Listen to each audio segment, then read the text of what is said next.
Welcome to ജോസിനോ home book.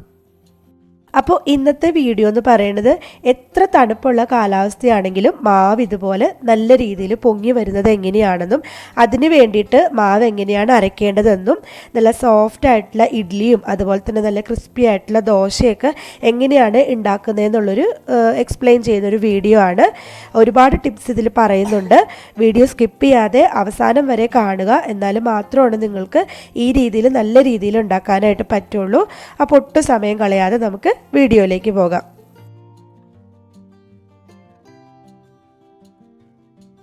ഞാനിപ്പോൾ ഇവിടെ അരിയും ഉഴുന്നും എടുത്തിട്ടുണ്ട്. ഉഴുന്ന് 1 കപ്പാണ് എടുത്തിരിക്കുന്നത്. 1 കപ്പ് ഉഴുന്നിലേക്ക് 1 ടീസ്പൂൺ ഉലുവ ചേർത്ത് കൊടുത്തിട്ടുണ്ട്. എന്നിട്ട് 1 കപ്പ് ഉഴുന്ന് 2 കപ്പ് വെള്ളത്തിലാണ് കുതിരാൻ വേണ്ടിയിട്ട് ഇട്ടിരിക്കുന്നത്. അപ്പം നമ്മൾ ഏത് ഗ്ലാസ്സിലാണോ ഉഴുന്ന് അളന്നെടുക്കുന്നത് അതേ ഗ്ലാസ്സിൽ തന്നെ വെള്ളവും അരിയും അളന്നെടുക്കാനായിട്ട് ശ്രമിക്കുക. അപ്പം ഞാനിപ്പോൾ 1 കപ്പ് ഉഴുന്നിലേക്ക് 2 കപ്പ് വെള്ളമാണ് ചേർത്തിരിക്കുന്നത്. ഇനി അടുത്തത് അരിയുടെ അളവ് പറയാം. ഞാനിപ്പോൾ ഇവിടെ 3 കപ്പ് പച്ചരിയാണ് എടുത്തിരിക്കുന്നത്. അതിൽ 2 കപ്പ് ഇഡ്ഡലി അരിയും 1 കപ്പ് നമ്മുടെ സാധാ പച്ചരി എടുത്തിരിക്കുന്നത്. അപ്പം നിങ്ങൾക്ക് വേണമെങ്കിൽ 3 കപ്പും ഇഡ്ഡലി അരി എടുക്കാം, അല്ലെങ്കിൽ 3 കപ്പും പച്ചരി എടുക്കാം, അല്ലെങ്കിൽ പകുതി അളവിൽ പച്ചരിയും ഇഡ്ഡലി അരിയും കൂടെ എടുക്കാം. അരി ഞാനിപ്പോൾ 3 കപ്പ് അരിയെ 4 കപ്പ് വെള്ളത്തിലാണ് കുതിർത്തെടുത്തിരിക്കുന്നത് കേട്ടോ. ഇനി ഇത് രണ്ടും ഉഴുന്നും അരിയും നമുക്കൊരു 4 മണിക്കൂർ നന്നായിട്ട് കഴുകിയതിന് ശേഷം, ഒരു 3-4 തവണ കഴുകിയതിന് ശേഷം കുതിരാനിടാം. 4 മണിക്കൂറിൽ കൂടുതൽ നമ്മൾ കുതിരാനിടണ്ട. ഓവർനൈറ്റ് ഒന്നും സോക്ക് ചെയ്തിടരുത്. 4 മണിക്കൂർ മതി, മാക്സിമം 4 മണിക്കൂർ, അത്രയും നമ്മൾ കുതിരാനിട്ടാൽ മതി. ഇനി എന്താ ചെയ്യേണ്ടതെന്ന് വെച്ച് കഴിഞ്ഞാൽ 4 മണിക്കൂർ കുതിർത്തതിന് ശേഷം നമ്മൾ അരയ്ക്കാൻ പോകുന്നതിന് ഒരു അരമണിക്കൂർ മുൻപേ ഈ ഉഴുന്നിൽ നിന്നുള്ള വെള്ളം ഇതുപോലെ ഊറ്റിയെടുക്കുക. ഇനി 4 മണിക്കൂർ കഴിയുമ്പോൾ ഈ ഉഴുന്നിൽ നിന്നുള്ള വെള്ളം കംപ്ലീറ്റ് ആയിട്ട് ഇതുപോലെ ഒരു കപ്പിലേക്ക് ഊറ്റിയെടുക്കുക. അതിനുശേഷം നമുക്ക് ഉഴുന്നിലേക്ക് കുറച്ച് ഫ്രഷ് ആയിട്ടുള്ള വെള്ളം ഒഴിക്കാം. അതിന് പ്രത്യേകിച്ച് കണക്കൊന്നുമില്ല, ജസ്റ്റ് നമ്മുടെ ഉഴുന്നൊന്ന് മുങ്ങിക്കിടക്കത്തക്ക രീതിയിൽ വെള്ളം ഒഴിച്ചാൽ മതി. ഇനി ഈ വെള്ളം നമുക്ക് ഒരു അരമണിക്കൂർ ഫ്രിഡ്ജിൽ വെച്ചിട്ട് നന്നായിട്ട് തണുപ്പിച്ചെടുക്കുക. അറ്റ്ലീസ്റ്റ് ഒരു 5 മിനിറ്റെങ്കിലും നമ്മുടെ ഉഴുന്ന് മിക്സിയിലിട്ട് അടിച്ചാൽ മാത്രമാണ് അതിൽ നന്നായിട്ട് എയർ കയറി നല്ല ഫ്ലഫി ആയിട്ടുള്ള മാവ് നമുക്ക് കിട്ടുള്ളൂ. നല്ല ഫ്ലഫി ആയിട്ടുള്ള മാവാണെങ്കിൽ മാത്രമാണ് നമ്മൾ ഇഡ്ഡലിയും ദോശയൊക്കെ ഉണ്ടാക്കുമ്പോൾ നല്ല സ്പോഞ്ചി ആയിട്ടും ക്രിസ്പി ആയിട്ടൊക്കെ വരുള്ളൂ.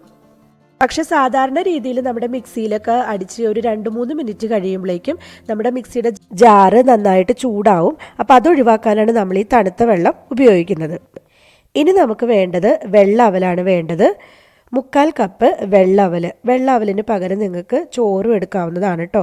ഞാനിപ്പോൾ ഇവിടെ 3/4 കപ്പ് വെള്ളാവലും ഒരു 3 ടേബിൾ സ്പൂണോളം ചോറ്, കുത്തിരിച്ചോറായാലോ വെള്ളച്ചോറായാലും കുഴപ്പമില്ല, അതും കൂടി എടുത്ത് 1 കപ്പ് വെള്ളത്തിൽ കുതിരാനിട്ടിട്ടുണ്ട്. അപ്പോൾ അരമണിക്കൂർ കൊണ്ട് തന്നെ നമുക്ക് വെള്ളാവൽ കുതിർന്ന് കിട്ടും. ഇപ്പോൾ അരമണിക്കൂർ കഴിഞ്ഞു. നമുക്ക് ആദ്യം ഉഴുന്നരച്ചെടുക്കാം. അരയ്ക്കാനായിട്ട് മിക്സിയുടെ വലിയ ജാറ് തന്നെ എടുക്കുക. ചെറിയ ജാറിലാണ് നമ്മൾ അരയ്ക്കുന്നതെങ്കിലും പെട്ടെന്ന് മിക്സിയുടെ ജാറ് ചൂടാകും. അപ്പോൾ വലിയ ജാറിലിട്ട് തന്നെ അരയ്ക്കുക. ആദ്യം ഉഴുന്ന് ചേർക്കുമ്പോൾ വെള്ളം ചേർക്കേണ്ട ആവശ്യമില്ല, ഉഴുന്ന് മാത്രം ചേർക്കുക. അതിനുശേഷം ഒരു 1/4 കപ്പ് വെള്ളം ഒഴിച്ചു കൊടുക്കുക, തണുത്ത വെള്ളം ഒഴിച്ചു കൊടുക്കുക.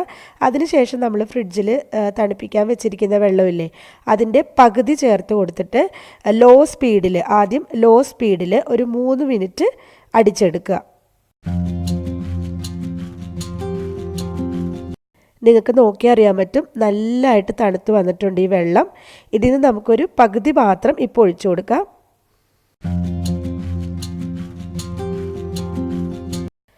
ഉഴുന്നിൻ്റെ മേളിൽ ജസ്റ്റ് വെള്ളം വന്ന് നിൽക്കണം, അത്രയും നമ്മൾ ഒഴിച്ചു കൊടുത്താൽ മതി.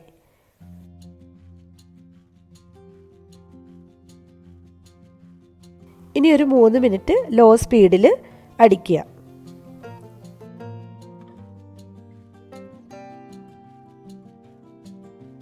ഇപ്പോൾ 3 മിനിറ്റ് ലോ സ്പീഡിൽ അടിച്ചു. ഇപ്പോൾ തൊട്ട് നോക്കിയാൽ നമ്മുടെ മാവ് ചെറുതായിട്ട് ചൂടായി വരുന്നത് കാണാം.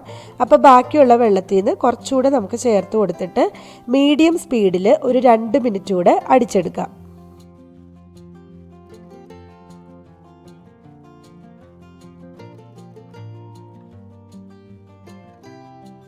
ഇപ്പോഴും നമ്മൾ ഫുൾ വെള്ളം ചേർക്കുന്നില്ല, കുറച്ച് മാത്രമേ ചേർക്കുന്നുള്ളൂ. എന്നിട്ട് മീഡിയം സ്പീഡിൽ ഒരു 2 മിനിറ്റ് നന്നായിട്ട് അടിച്ചെടുക്കുക. ഇപ്പോൾ 2 മിനിറ്റ് നന്നായിട്ട് അടിച്ചെടുത്തു. ഇനി ബാക്കിയുള്ള വെള്ളവും ഒരു 1/4 കപ്പ് വെള്ളവും കൂടെ ചേർത്തതിന് ശേഷം ഹൈ സ്പീഡിൽ ഒരു 2 മിനിറ്റ് കൂടെ നന്നായിട്ട് അടിക്കുക.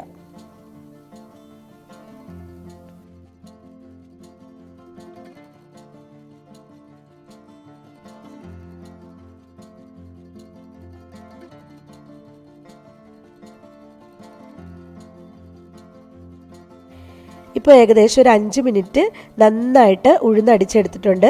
നിങ്ങൾക്ക് നോക്കിയാൽ കാണാൻ പറ്റും, അതിൽ വലിയ വലിയ ബബിൾസ് ഉണ്ടായിരിക്കുന്നത് കാണാം. അതിൻ്റെ അർത്ഥം നമ്മുടെ മാവിൽ നന്നായിട്ട് എയർ കയറിയിട്ടുണ്ടെന്നാണ്. ഇനി ഇതൊരു പാത്രത്തിലേക്ക് നമുക്ക് മാറ്റാം. ഇതിപ്പോൾ നമ്മൾ മാവ് പൊങ്ങാൻ വേണ്ടി വെക്കുന്ന പാത്രമല്ല, മാവ് നന്നായിട്ട് മിക്സ് ചെയ്യാൻ എടുക്കുന്ന ഒരു പാത്രമാണ് കേട്ടോ. ഇനി അടുത്തത് അവലരയ്ക്കാം. അവലരച്ചതിന് ശേഷം ഈ അരച്ചു വെച്ച ഉഴുന്നുമാവിലേക്ക് നമുക്കത് ചേർത്ത് കൊടുക്കാം. ഇനി നമുക്ക് അരി അരച്ചെടുക്കാം. അരി അരയ്ക്കുമ്പോൾ നമ്മൾ ഉഴുന്നരച്ച പോലെ തന്നെ ആദ്യം അരി മാത്രം മിക്സിയുടെ ജാറിലേക്ക് ഇടുക. അതിനെ ഒന്ന് ലോ സ്പീഡിൽ ഒന്ന് പൊടിച്ചതിന് ശേഷം ഒരു 1/4 കപ്പ് വെള്ളം അതിലേക്ക് ഒഴിച്ചെടുത്ത് നന്നായിട്ട് അരച്ചെടുക്കുക. അപ്പോൾ ഈ 3 കപ്പ് അരിയും ചിലപ്പോൾ ഒറ്റ ട്രിപ്പിൽ നമുക്ക് അരയ്ക്കാനായിട്ട് പറ്റൂല. അപ്പോൾ 2 ബാച്ചായിട്ട് അരച്ചെടുത്താൽ മതി. പക്ഷേ വെള്ളത്തിൻ്റെ അളവ് 1/4 കപ്പിൽ കൂടരുത്. മാക്സിമം 1 കപ്പ്, അതിൽ കൂടുതൽ നമ്മൾ അരി അരയ്ക്കാൻ വേണ്ടി വെള്ളം എടുക്കരുത്.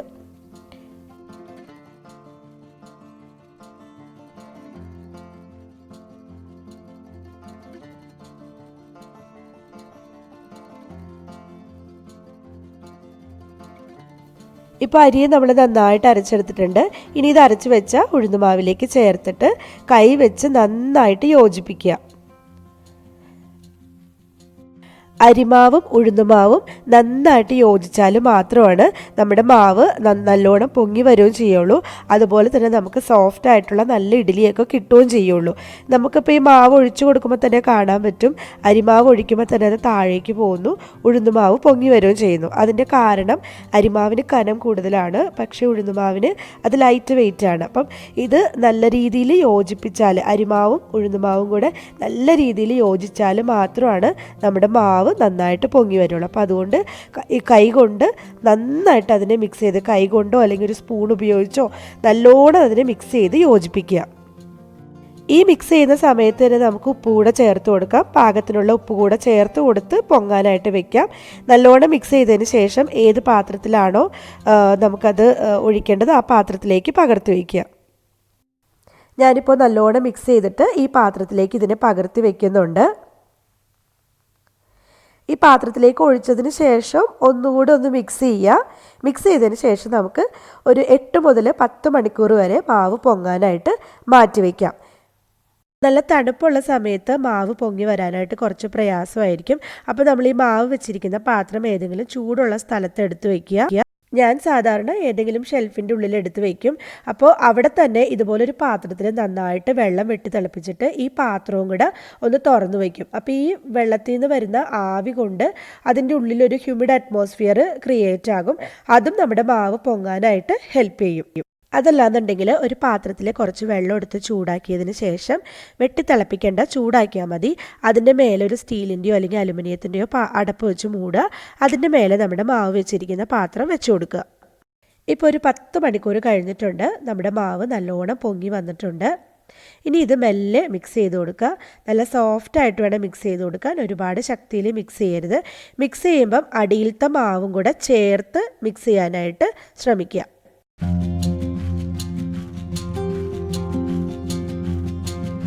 ഇപ്പോൾ നിങ്ങൾക്ക് കാണുമ്പോൾ മനസ്സിലാവും, മിക്സ് ചെയ്തതിന് ശേഷം നമ്മുടെ മാവിൻ്റെ അളവിന് ഒരു വ്യത്യാസവും വരുന്നില്ല. ആ രീതിയിൽ സോഫ്റ്റായിട്ട് വേണം നമ്മൾ മിക്സ് ചെയ്യാനായിട്ട്. ഇനി നമുക്ക് ഇഡ്ഡലി ഉണ്ടാക്കിയെടുക്കാം. ഒരു ആവിച്ചെമ്പിൽ വെള്ളം വെച്ചിട്ട് അത് തിളച്ച് അതിൽ നിന്ന് ആവി വന്നതിന് ശേഷം ഇഡ്ഡലി ഒഴിച്ച തട്ടുകൾ അതിലേക്ക് വെച്ച് കൊടുക്കാം. ഒരു 7 മിനിറ്റ് വേവിച്ചെടുത്താലും മതി, അതിൽ കൂടുതൽ വെക്കേണ്ട ആവശ്യമില്ല.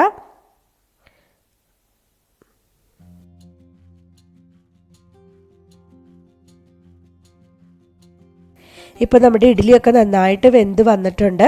ഇത് പുറത്തേക്ക് എടുത്ത് വയ്ക്കാം. തണുത്തതിന് ശേഷം നമുക്ക് പെട്ടെന്ന് ഇതിൽ നിന്ന് വിടിയിച്ചെടുക്കാവുന്നതേ ഉള്ളൂ. അതല്ല നമുക്ക് പെട്ടെന്ന് തന്നെ ഇത് എടുക്കണമെന്നുണ്ടെങ്കിൽ ഒരു ഗ്ലാസ്സിൽ ഇതുപോലെ വെള്ളം എടുക്കുക. എന്നിട്ടൊരു സ്പൂണ് നനച്ച് കൊടുത്തതിന് ശേഷം അതിൻ്റെ സൈഡിലൂടെ ആക്കി കൊടുത്താൽ പെട്ടെന്ന് തന്നെ നമുക്കിത് വിടിയിച്ച് കിട്ടും.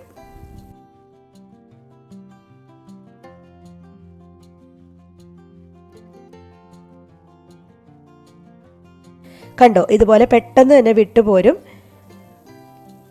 കണ്ടോ, നമ്മുടെ ഇഡ്ഡലി നോക്കിയാൽ നല്ല സോഫ്റ്റ് ആയിട്ടുള്ള ഇഡ്ഡലിയാണ്, നല്ല പഞ്ഞി പോലത്തെ ഇഡ്ഡലിയാണ്, അതുപോലെ തന്നെ നല്ല ടേസ്റ്റുള്ള ഇഡ്ഡലിയുമാണ്. ഇതേ മാവ് കൊണ്ട് തന്നെ നമുക്ക് നല്ല ക്രിസ്പി ആയിട്ടുള്ള ദോശ ഉണ്ടാക്കിയെടുക്കാൻ പറ്റും. ഇഡ്ഡലി ഉണ്ടാക്കുമ്പോഴായാലും ദോശ ഉണ്ടാക്കുമ്പോഴായാലും പ്രത്യേകം ശ്രദ്ധിക്കേണ്ട ഒരു കാര്യം, ഓരോ പ്രാവശ്യം നമ്മൾ ഇഡ്ഡലി തട്ടിലേക്ക് മാവ് ഒഴിക്കുമ്പോഴോ അല്ലെങ്കിൽ ദോശ ഉണ്ടാക്കാൻ എടുക്കുമ്പോഴോ മാവ് ഒന്ന് മിക്സ് ചെയ്തതിന് ശേഷം മാത്രം എടുക്കുക. അതല്ലാന്നുണ്ടെങ്കിൽ ഞാൻ നേരത്തെ പറഞ്ഞ പോലെ ഇതിങ്ങനെ ഇരിക്കും തോറും നമ്മുടെ അരിമാവ് താഴേക്ക് സെറ്റിലാവും, ഉഴുന്നുമാവ് മേലേക്ക് പൊങ്ങി വരും. അപ്പോൾ പിന്നീട് ഉണ്ടാക്കുമ്പോഴേക്കും ആ ദോശയ്ക്കോ അല്ലെങ്കിൽ ഇഡ്ഡലിക്കോ ഒന്നും ആ സോഫ്റ്റ്നെസ്സോ ക്രിസ്പിനെസ്സോ ഉണ്ടാവില്ല. ദോശയുടെ കാര്യത്തിലാണെങ്കിൽ നമ്മൾ മിക്സ് ചെയ്യാതെയാണ് എടുക്കുന്നതെങ്കിൽ നല്ല ക്രിസ്പി ആയിട്ടുള്ള ദോശ നമുക്ക് കിട്ടില്ല. ഇങ്ങനെ എത്ര നമ്മൾ ക്രിസ്പി ആക്കാൻ നോക്കിയാലും അതിങ്ങനെ ഒരു തളർന്ന പോലെ കിടക്കുള്ളൂ. അപ്പോൾ നല്ല ക്രിസ്പി ആയിട്ടുള്ള ദോശ കിട്ടണമെന്നുണ്ടെങ്കിൽ ഓരോ പ്രാവശ്യവും നമ്മൾ ദോശമാവ് എടുക്കുമ്പോൾ നന്നായിട്ട് മിക്സ് ചെയ്തതിന് ശേഷം മാത്രം ഉണ്ടാക്കാനെടുക്കുക. അപ്പോൾ എല്ലാവർക്കും വീഡിയോ ഇഷ്ടമായെന്ന് കരുതുന്നു. ഇഷ്ടമായാൽ ഒന്ന് ലൈക്ക് ചെയ്യുക, കമൻറ്റ് ചെയ്യുക, ഫ്രണ്ട്സിനൊക്കെ ഒന്ന് ഷെയർ ചെയ്ത് കൊടുക്കുക. അതുപോലെ ആദ്യമായിട്ടാണ് കാണണമെങ്കിൽ ഒന്ന് സബ്സ്ക്രൈബ് ചെയ്ത് സപ്പോർട്ട് ചെയ്യാനും മറക്കരുത് കേട്ടോ. അപ്പോൾ ഇതുപോലത്തെ നല്ല നല്ല വീഡിയോ ആയിട്ട് വരുന്നത് വരെ താങ്ക് യു.